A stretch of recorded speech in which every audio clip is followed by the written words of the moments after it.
नमस्कार दर्शकों, इस वक्त हम मौजूद हैं शत्रुघ्न मिश्रा जी के पास में। थोड़ा आपका परिचय करा देते हैं। संघ मुख्य शिक्षक रहे हैं और प्रभात कार्यवाह नगर शारीरिक प्रमुख रहे हैं। दूसरा आपका पद है पूर्व जिला महामंत्री जनपद लखीमपुर खीरी भाजपा किसान मोर्चा। तीसरा आपका इस समय जो वर्तमान में पद है भाजपा नगर अध्यक्ष हैं आप गोला गोकरणनाथ खीरी। आज हमारे प्रोग्राम यूपी 22 का सीएम कौन विधानसभा चुनावी महासंग्राम में आप सम्मिलित हुए हैं। शत्रुघ्न जी, आपका बहुत बहुत स्वागत है। सबसे पहले तो नूतन वर्ष, लोहड़ी, मकर संक्रांति एवं आगामी गणतंत्र दिवस की यूपी खबर की तरफ से आपको ढेर सारी शुभकामनाएं और बधाइयाँ। साथ ही नूतन वर्ष, लोहड़ी, मकर संक्रांति और आगामी गणतंत्र दिवस को लेकर के आप क्या कहना चाहेंगे जनता के लिए? वर्तमान समय में कोरोना की तीसरी लहर तेज़ी से फैल रही है। कोरोना का दिन प्रतिदिन गुणांक में मरीजों का मिलना हो रहा है, तो इसलिए मेरा निवेदन है कि चाहे लोहड़ी हो, मकर संक्रांति हो और हमारी गणतंत्र दिवस का कार्यक्रम 26 जनवरी हो, ये प्रयास करके हमको जो कोरोना गाइडलाइन है कि 2 गज की दूरी बना के रखना है, मास्क लगाना है, सैनिटाइज करना है, इन सारी बातों को ध्यान में रखकर ही हम खुशियों को मनाएं। पर्व बाद में भी आएंगे, हमारे जीवन में हर वर्ष आते हैं, लेकिन यह महामारी जो वैश्विक महामारी इतनी चल रही है, इस महामारी से भी हमको बचना है और पर्वों को भी मनाना है। तो कोरोना गाइडलाइन का सभी लोग ध्यान रखेंगे, ऐसा मेरा निवेदन भी है। आगामी विधानसभा चुनाव को लेकर के शत्रुघ्न जी क्या कहना चाहेंगे? भारतीय जनता पार्टी अपनी तैयारी पूरी कर चुकी है। हम इस विधानसभा के चुनाव में पूरे प्रदेश में जो हमारा पुराना रिकॉर्ड है 325 का, हम इससे प्लस में ही जाएंगे, ये मैं विश्वास के साथ ये बात कह सकता हूँ। और ये विश्वास मेरा इसलिए है कि भारतीय जनता पार्टी की सरकार, जो डबल इंजन की सरकार है, वह मोदी जी और योगी जी के नेतृत्व में इस प्रदेश का इतना विकास किया है, जिस विकास के दम पे हम कह सकते हैं कि हम अपनी पुरानी जो हमारा रिकॉर्ड है हमने बनाया था 325 का, उस रिकॉर्ड को, तो अपने ही रिकॉर्ड को हम लोग पुनः तोड़ेंगे, ऐसा मेरा भरोसा है। शत्रुघ्न जी, विपक्ष को लेकर के क्या कहना चाहेंगे? माननीय अमित शाह जी ने एक जनसभा में अभी जल्दी ही कहा था कि विपक्ष कुछ नहीं है अब, क्योंकि ना तो उनके पास मुद्दे हैं, ना तो उनके पास लोग बचे हैं और ना ही वो कुछ करना चाहते हैं। तो अमित शाह जी ने एक बहुत बढ़िया उदाहरण दिया था क्रिकेट का कि फुलटास गेंद है, छक्का मार लो। यानी कुछ नहीं है, हमको सिर्फ और सिर्फ हम हैं, भारतीय जनता पार्टी ही है। इस बार किन मुद्दों को लेकर के आप लोग पब्लिक के बीच में जा रहे हैं?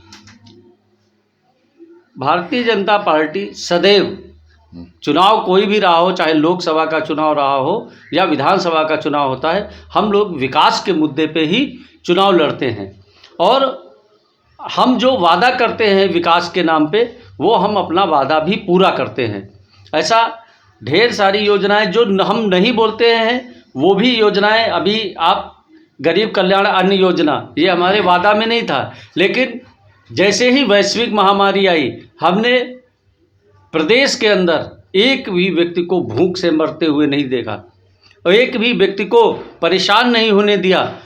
हमने माह में 2 बार, यानी हम लोग जो राशन है वो हम फ्री दे रहे हैं। और अभी इस महीने से, यानी जो दिसंबर का महीना गया है गत वर्ष का, तब से हम लोग तेल और नमक ये भी साथ में दे रहे हैं, जिससे कि जो गरीब परेशान था इस कोरोना काल में, उसको कुछ राहत मिल सके। शत्रुघ्न जी, अभी आपने बताया गरीब कल्याण योजना, अच्छी बात है, गरीबों को राशन महीने में 2 बार इस वक्त बांटा जा रहा है जी। लेकिन विपक्ष का कहना है कि ये सब चुनावी खेल है, चुनाव के बाद ऐसा कुछ नहीं होगा। इस पर क्या आप जवाब देंगे? भारतीय जनता पार्टी सरकार बनाने के लिए, शासन करने के लिए कोई काम नहीं करती। भारतीय जनता पार्टी जन कल्याण के लिए और राष्ट्र निर्माण के लिए, राष्ट्र के स्वाभिमान के लिए काम करती है। हम लोग कभी नहीं बदलते हैं। भारतीय जनता पार्टी जनसंघ से लेकर 1980 में जब भाजपा का गठन हुआ तब से धारा 370, राम मंदिर, ये हमारे मुद्दे थे। हम ये बात उस समय से कहते आ रहे हैं कि हम ये करेंगे। हमको जब मौका मिला हमने अपना वादा नहीं भूले। हमने धारा 370 हटाई, हमने राम मंदिर के निर्माण का रास्ता प्रशस्त किया। जो कठिनाइयाँ थी हमने कोर्ट के द्वारा जनमानस को साथ में लेकर, लोग चाहे कश्मीर में धारा 370 हटने का हो, तभी वहाँ की विपक्षी पार्टियों के लोग कहते थे कि यहाँ खून की नदियाँ बह जाएंगी। और आप सब लोगों ने देखा कि कश्मीर में खून का एक बूंद भी नहीं गिरी। और हमने धारा 370 35A हटा के वहाँ के लोगों के लिए जो विकास की गंगा बहनी थी, वो विकास की गंगा हमने बहाई। पिछले 70 सालों में जो कुछ नहीं हुआ, आज कश्मीर के अंदर विकास की इतनी, हम सीमाओं तक बड़े बड़े पुलों का निर्माण जो 5 साल में होना चाहिए वो 2 साल में कर रहे हैं। हम अगर उद्घाटन करते हैं, हम किसी शिलान्यास करते हैं, तो हमारी सरकार उसी तय वक्त में हम उसका उद्घाटन भी करने जाते हैं। हम अपना काम छोड़ते ही नहीं हैं। और ये आप मान के चलिए, हम भारतीय जनता यानी जो भारत की जनता है, हम लोग उसकी सेवा के लिए कभी भी, सरकार हो या न हो, हम सत्ता में हो या न हो, हम लोगों ने सदैव भारतीय जनता के, भारत के लोगों के लिए सदैव सेवा का काम किया है और आगे भी करते रहेंगे। और अभी वर्तमान का ही उदाहरण ले लीजिए। जैसे ही देश के अंदर वैश्विक महामारी कोरोना आई, पूरे देश में लॉकडाउन हुआ, सब बंद हो गया। हमारे माननीय योगी जी ने उत्तर प्रदेश के जितने भी लोग, श्रमिक या अन्य काम करने वाले विद्यार्थी, जो भी उत्तर प्रदेश से बाहर थे, उसमें भी सबसे ज़्यादा जो अपने आप को जनता का बहुत बड़ा रहनुमा समझते हैं, केजरीवाल जी, उनके दिल्ली में यहाँ का बहुत व्यक्ति काम करता था और उन्होंने लॉकडाउन लगा के वो 10 लाख से ऊपर की संख्या को बॉर्डर पे छोड़ दिया। माननीय योगी जी ने एक भी व्यक्ति को, उन्होंने कहा धैर्य रखिए, हम एक एक व्यक्ति को उसके घर तक पहुँचाएंगे। और माननीय योगी जी की सरकार ने एक भी व्यक्ति को रास्ते में नहीं छोड़ा, हर व्यक्ति को घर तक पहुंचाया। और सिर्फ पहुंचाया नहीं, जो लोग थोड़ा धैर्य न रख के पैदल भी चले, भारतीय जनता पार्टी के कार्यकर्ताओं ने उनको रास्ते में पानी पिलाने का काम किया, उन्हें भोजन देने का काम किया, उनकी दवाइयाँ देने का काम किया। अगर कोई समस्या आई, बच्चों के लिए दूध की व्यवस्था किए, नंगे पैर चल रहे थे उनको चप्पलें पहनाई। और जिस तरीके से सेवा कर सकते थे, भारतीय जनता पार्टी का एक एक कार्यकर्ता अपनी जान जोखिम में, क्योंकि कोरोना किसी एक व्यक्ति के लिए नहीं था, अगर आम आदमी के लिए था तो भारतीय जनता पार्टी के कार्यकर्ताओं के लिए भी था।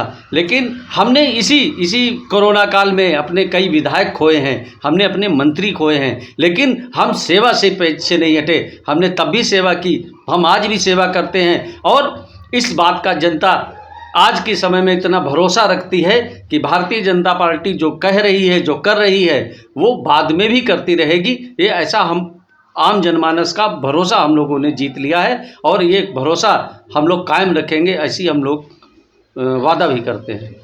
शत्रुघ्न जी, पंजाब घटना को लेकर के क्या कहना चाहेंगे? बहुत ही दुखद, शर्मनाक घटना है। पंजाब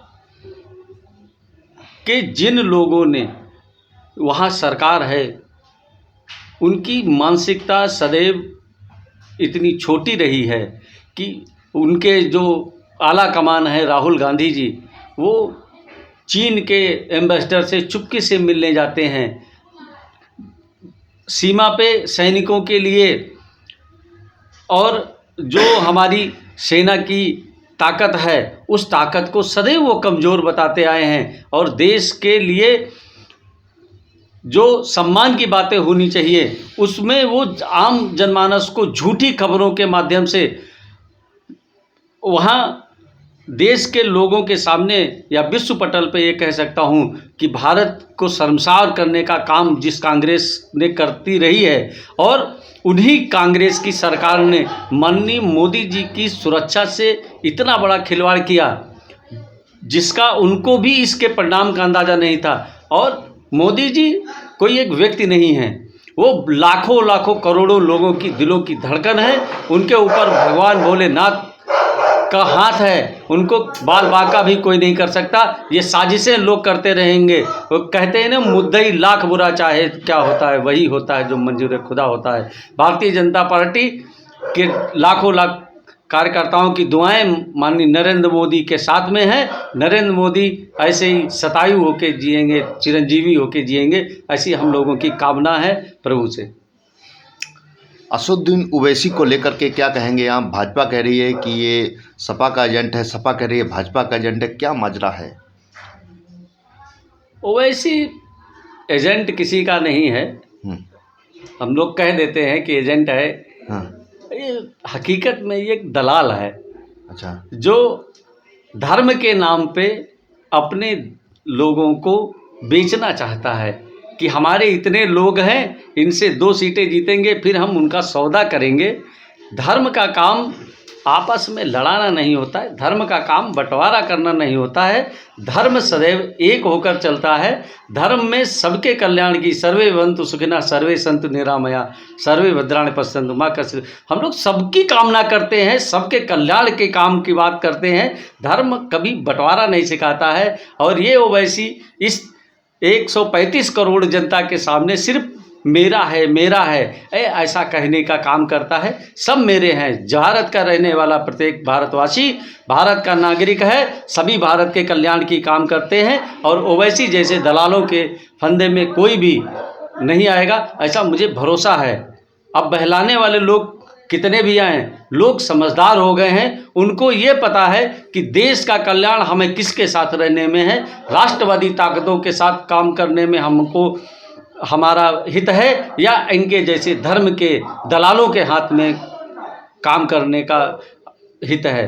तो देश के आम आदमी छोटे से लेकर बड़ा सब जानता है कि हमारे देश का कल्याण किस में है और मेरा खुद का कल्याण किस में है, ये सब जानते हैं। ये ओवैसी जैसे लोग ये जैसे आए हैं ऐसे ही वापस हैदराबाद चले जाएंगे और ज़्यादा ही सम्मान के साथ यूपी भेजेगा, ऐसा मुझे भरोसा है। शत्रुघ्न जी, कई योजनाएं आपकी सरकार में लॉन्च हुई हैं और अच्छी योजनाएं हैं, लेकिन विपक्ष का कहना है कि महंगाई चरम पर है।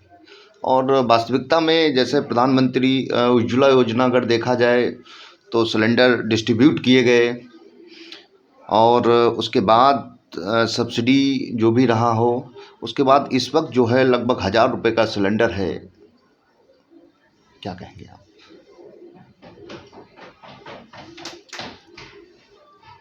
भारतीय जनता पार्टी की सरकार ने गरीब माँ बहनों के लिए जो चूल्हे से खाना बनाती थी, उनकी आँखों की रोशनी चली जाती थी, ऐसी सभी माताओं बहनों को लाभ देने के लिए, उनके स्वास्थ्य के लाभ के लिए 1,67,00,000 उज्ज्वला गैस कनेक्शन दिए गए। अभी महंगाई की बात आती है। आप कल्पना करिएगा, पिछले विगत 2 वर्ष से देश वैश्विक महामारी से गुजर रहा है। आप उस महामारी के दौर में हमने छोटे से लेके बड़े सारे व्यक्तियों के लिए, कभी चाहे जितने उनके सरकारी कर्मचारी हों, किसी का भी वेतन नहीं रुका। इस महामारी में सभी का समय से वेतन आया और सारी सुविधाएं हमने एक गरीब आदमी को अपने पास से दी, भोजन दिया। अगला सवाल है, cane payment is the biggest problem for farmers, what do you want to say regarding this? क्या कहेंगे गन्ना भुगतान को लेकर के? जी, गन्ना भुगतान भी, चूँकि हम लोग जहाँ पे बैठे हैं यहाँ पे बजाज की चीनी मिल है। बजाज चीनी मिल का पिछले 2012 की अखिलेश सरकार ने कुछ अनुबंध किए थे, जिन अनुबंधों के आधार पे सरकार विशेष दबाव नहीं बना पा रही है। फिर भी अभी सरकार का ये चल रहा है कि चीनी मिल के ऊपर जो किसानों का बकाया है, अगर ये लोग यथाशीघ्र नहीं देते हैं तो इनकी चीनी मिल के साथ में इनकी जो अन्य फैक्ट्रियां हैं, हम उनको भी अपने हैंड ओवर में लेके किसानों का पूरा पेमेंट हम करेंगे। उसमें कहीं पे भी हम पीछे नहीं हट रहे हैं। सिर्फ बजाज का अपनी विधानसभा में ही अगर देखा जाए तो आज जितना चीनी मिल बजाज का आता है, सिर्फ उसकी पेमेंट की समस्या है। गोला विधानसभा में कुंभी चीनी मिल है, पेमेंट टाइम से चल रहा है, गुलरिया है टाइम से हो रहा है। यानी जो बीच का थोड़ा सा एरिया है जहाँ पे थोड़ी सी समस्या आ रही है तो अभी नोटिस दी गई है, और आगे भी अगर नहीं होगा तो इनकी संपत्ति को जब्त करके भी हम किसानों का पेमेंट करेंगे। ये माननीय योगी जी का ऐसा। यूपी खबर के माध्यम से जनता से क्या आपकी इस वक्त अपील है? यूपी खबर के माध्यम से हमारी जनता से अपील है कि भारतीय जनता पार्टी ने आपको मुसीबत की घड़ी में कभी अकेले नहीं छोड़ा, आपके सहयोग करने में कभी पीछे नहीं हटे, आपको सुरक्षित और स्वस्थ रखने में उत्तर प्रदेश की सरकार कभी पीछे नहीं हटी।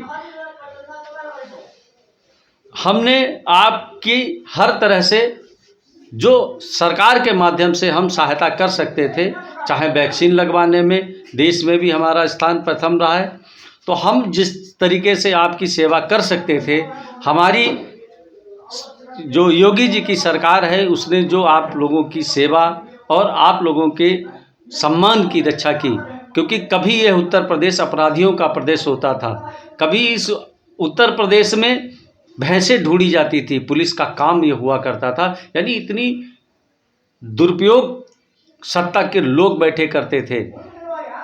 इस भारतीय जनता पार्टी की योगी मोदी की डबल इंजन की सरकार ने इस महामारी के दौर में भी प्रदेश की अर्थव्यवस्था को पहले से अधिक बढ़ाया है।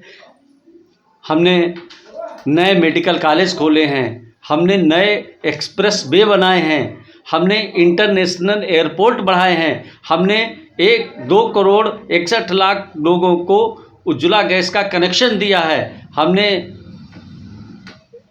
2,61,000 शौचालय बनवाए हैं। यानी हमने गरीब महिला सबकी सहायता की है, महिलाएं सम्मान से जी सकें, इसके लिए हमने सारी योजनाओं में चाहे आवास देने का हो, चाहे शौचालय देने का होता है, हमने उनके नाम से दिया है कि महिला मुखिया होगी, महिलाओं को सम्मान से जीना सिखाया है। आज उत्तर प्रदेश के किसी भी शहर में, किसी भी गांव में कोई भी महिला कितना भी जेवर पहन के, कितने भी धन धान के साथ निकल जाती है, किसी भी गुंडा मवाली की हिम्मत नहीं होती है कि आंख तिरछा करके देख लें। या हमने सम्मान के साथ और सुरक्षित जीवन जीने के लिए भारतीय जनता पार्टी ने जो काम किया है 5 साल, मैं भारतीय जनता पार्टी के नगर अध्यक्ष होने के नाते जो भी आम लोग हैं सभी मतदाताओं से निवेदन करता हूं कि 2022 के चुनाव में भारतीय जनता पार्टी को पहले से अधिक सीटें, पहले से अधिक हमारे सपोर्ट दें, जिससे हम उत्तर प्रदेश को विकास के रास्ते पे और अधिक ले जाएंगे और केंद्र की मोदी सरकार को धारा 370, राम मंदिर के निर्माण और 3 तलाक जैसे कार्य जो किए हैं, अभी बहुत काम बाकी हैं, उन कामों में राज्यसभा में हमें ज़रूरत पड़ती है।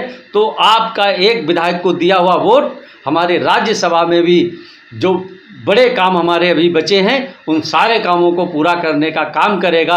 आपकी एक एक वोट से राष्ट्र का निर्माण होगा, आपके एक एक वोट से प्रत्येक बच्चे को, गरीब से गरीब बच्चे को शिक्षा मिलेगी, प्रत्येक गरीब से गरीब आदमी को अच्छे से अच्छे रास्ते मिलेंगे, प्रत्येक गरीब सामान्य व्यक्ति को अस्पतालों में अच्छी से अच्छी इलाज मिलेगा। हम इन सारी चीज़ों के लिए, राष्ट्र के लिए, राष्ट्र निर्माण के लिए भारतीय जनता पार्टी को वोट करें, इसी निवेदन के साथ। दर्शकों, अभी आप शत्रुघ्न जी को सुन रहे थे। सर्वप्रथम हमारे चैनल के माध्यम से नूतन वर्ष, मकर संक्रांति, लोहड़ी एवं आगामी गणतंत्र दिवस की जनता को ढेर सारी शुभकामनाएं दिया। तत्पश्चात भाजपा सरकार के द्वारा लॉन्च की गई योजनाओं के बारे में सभी को अवगत कराया, साथ ही में विपक्ष पे भी काफ़ी कुछ तंज कसा। इस बार आपका 325 प्लस लाने का लक्ष्य है, सीट जीतने का लक्ष्य है। जनता से अपील किया है डबल इंजन की सरकार पुनः बनाइए, ताकि जो काम अभी रह गए हैं, इनकम्प्लीट हैं, उनको कंप्लीट करने में कोई समस्या ना आए। अब दर्शकों, देखना ये है कि चुनावी आगाज हो चुका है, चुनावी त्यौहार चल रहा है। इस समय जनता क्या निर्णय लेती है, सारा का सारा निर्णय वोटर्स को ही लेना है। इसी के साथ कैमरा पर्सन कैलाश चक्रवर्ती के साथ मनीष शर्मा, यूपी खबर, लखीमपुर खीरी।